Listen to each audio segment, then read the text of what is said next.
Well, hello, happy Friday to you.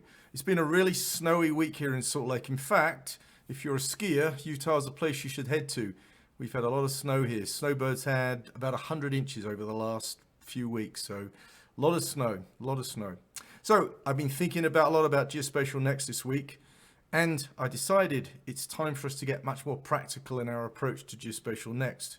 In fact, somewhat ambitiously, and what the title of this talk and future talks, which will be a follow-on from this one, is a step-to-step guide to Geospatial-Next. And this talk will be talking about the foundation. My plan is to actually lay out the elements of getting to Geospatial-Next.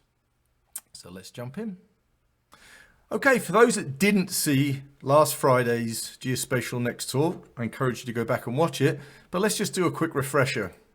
So the journey to Geospatial-Next has really been from starting with the web. And again, this was my journey, and folks that are kind of my age have probably been on the same journey. But I started out really focused on what's the next phase of geospatial. And then it was GIS. My focus was GIS. And then it was the 90s. So we were moving from desktop to web. And I jumped feet first into the web world. Started building web applications in 1996. Next came mobile. That was the next giant leap for our geospatial world, our next stage. And again, in my case, I started a company called Web Map Solutions, which was a geospatial mobile development company.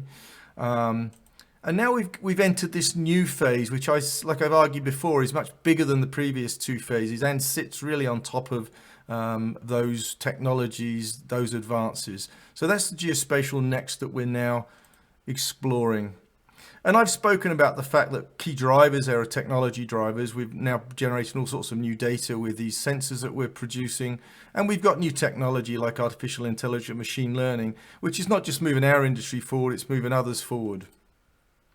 And the components that are really what I see as geospatial are made up of GIS, which we've had for a long, long time, 40, 50 years as GIS, been very foundational.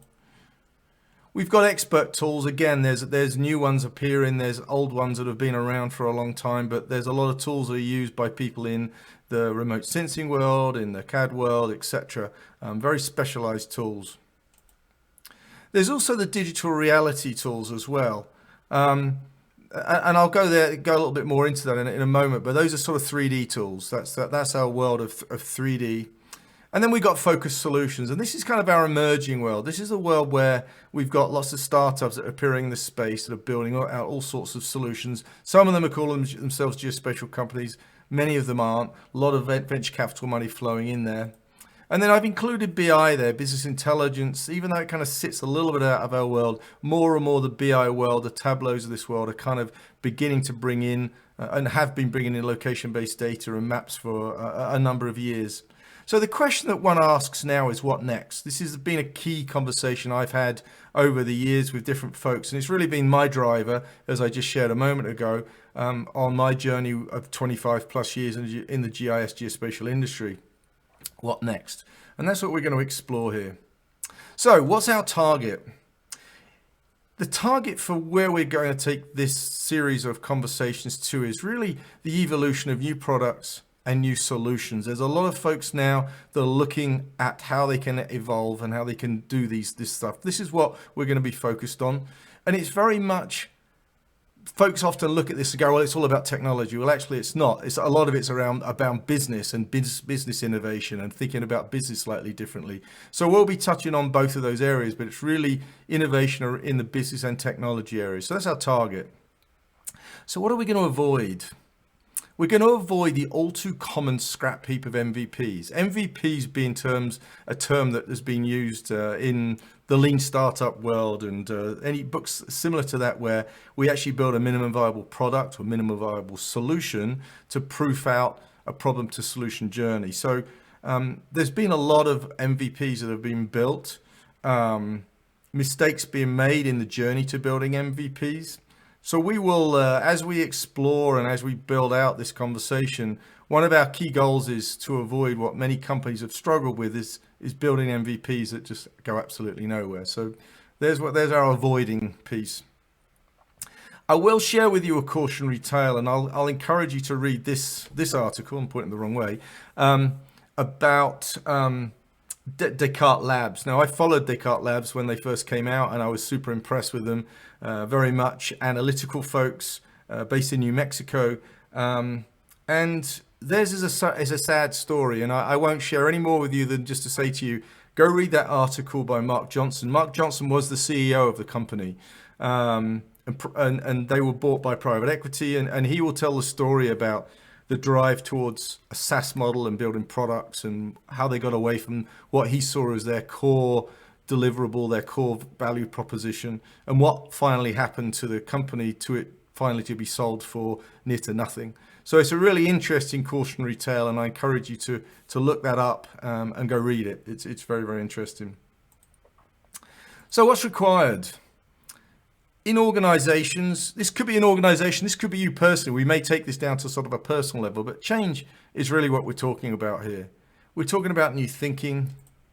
We're talking about new approaches as well. So new is the thing that we're really talking about here. We're talking about moving forward, stopping the backward thinking, stuck in one place world that a lot of organizations are in, and actually moving forward. So these are the things that are going to be realities. And really my goal here is, I love that picture. My goal here is a path through the jungle to a destination. I often use the term jungle. I'll admit, when I first came to America, I came from England, and I came to America, and it felt like living in a jungle. In England, it was a little bit, we had sort of National Health Service, and the healthcare was all taken care of, and the school system was pretty well organized. You didn't have to think through it. And I came here and I was like, oh my gosh, this healthcare system where nobody understands it, and it's ridiculously expensive, and it's incredibly complicated, and there's all these different people making money. And the school system, when my kids went to school, I was like, oh my gosh. But the beauty of the jungle was there's some really great opportunities in America, which I've recognized as longer I've lived here. Business is kind of the same. Business is a bit of a jungle. There's no actual right path necessarily. You build the path, but unless you've got a framework, a structure to get to a destination, and I put a destination, it's obviously your destination, you're going to get nowhere. And too often I've sort of lived in environments where I've seen a kind of lack of structure, and the need for structure, because structure gives us a path to where we need to get to, and charts that path forward. So again, that's going to be a key goal of what I'll be covering in these talks. So how are we going to get there? And I think these are sort of high level thoughts that I've had about the sort of stuff that we'll cover over the next period of time, and where I'll probably take Geospatial-Next to. And I've mentioned I'll bring folks in to interview people about some of the things that we cover. We'll see where it takes us to, but at a high level, I've never been to business school. I've just my world of business has been basically in the trenches. So strategy is always that mysterious topic that I bounce into. There's sort of a business school topic that when you start digging into it, it makes your head fall off, some of the complexity there. But I've seen in most of my experience over the last, and actually I'll start with my company, WebMap Solutions. I really didn't have a proper strategy, didn't fully understand what a strategy was. And I've seen it over and over in my career where people build plans, they don't build strategies. And we'll dig into what the difference between a strategy and a plan is. And again, I'm going to be standing on the shoulders of other folks as we explore this together. But these are things that have helped me understand the importance of building a proper strategy. We'll talk about tactics as well. I mean, again, strategy and tactics are very confusing and can be confusing, but we'll simplify this. In real terms, we'll talk about how a strategy is important and how one builds that out. And again, there's others in the geospatial industry that are doing a really good job talking strategy. I'll express it in terms that I have experienced over my career.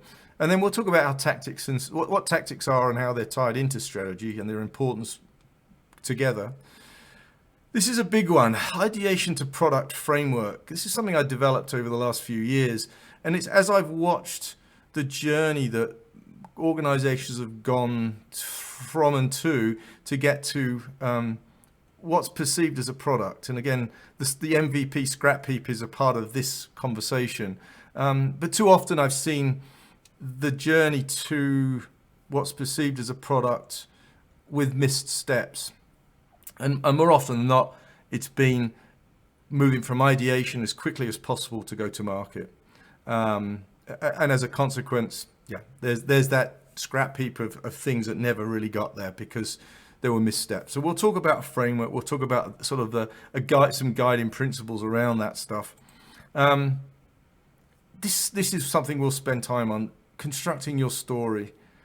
Your story is your pitch. Your story is what your marketing and your sales are ultimately going to be telling. If you don't have a clear story which gets the attention, curiosity, interest of folks you're trying to bring that solution to, you're on a loser. And too often than not, I've not seen a story done well. Too often than not, stories are constructed from the what and the how perspective. If you've seen Simon Sinek's talks and read his books, the why is always missing. And the why of a story is what makes a story sticky. So any good story needs to start with the why and then move through the what and the how. So we'll talk about story construction and storytelling as part of this journey. And then go to market. I find go to market, when I first bounced into the term go to market, it confused me. And when I talk to folks about what go to market is, I realized that they're just as confused as I was when I first bumped into it. But go to market is really is telling of your story. So you've constructed your story. It's how you tell that story. And go to market is really a combination of your sales strategy and tactics and your marketing strategy and tactics together. They're not separate, they're together. They're how you're reaching out and telling your story. So we'll talk through go-to-market, and I'll share with you some of the things that I've constructed, worked with, done in the past, and what I've seen done really, really well, and what I've seen done really badly. And then the final thing we'll talk about, again, in this list, we'll probably add as we go, is this notion of a customer content journey. I mean, when one tells a story and getting stories to be sticky, getting people's attention, I just use those terms, attention, curiosity, interest, etc., have changed over time. And marketing, traditional marketing is now had been added to by social media. And I'll share some secrets with you. I'll share some of the secrets that I've found that have been successful in that journey, leveraging traditional marketing with social media. So a lot of things we'll potentially cover. So there's a sort of an idea of our list. And then what are we hoping as results?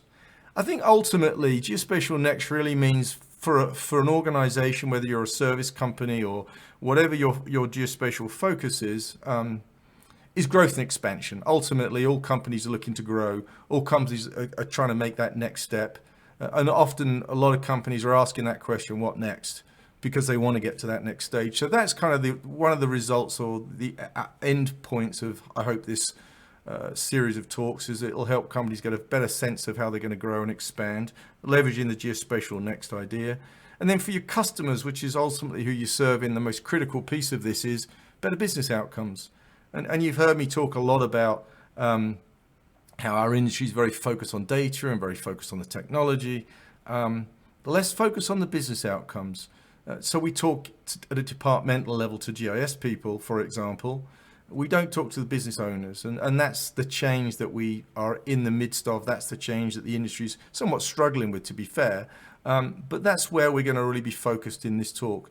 Yes, we'll talk technology. Yes, we'll talk data, but it's really got to be from the business outcomes perspective, less about how beautiful technology is and just adding technology for the sake of adding more technology. So that's what we're going to be covering over the next few weeks. Somewhat ambitious, but I thought it's about time we went from theoretical to practical, and that's what this is. So I will look forward to doing another talk next week. Have a lovely weekend. Thanks for joining us on the Geospatial-Next channel. We're focused here on understanding the future of geospatial. That's both how we get to mainstream adoption of the technology and data, and how we start using blockchain and crypto to move things forward. Please feel free to subscribe to the channel, and we look forward to seeing you next time.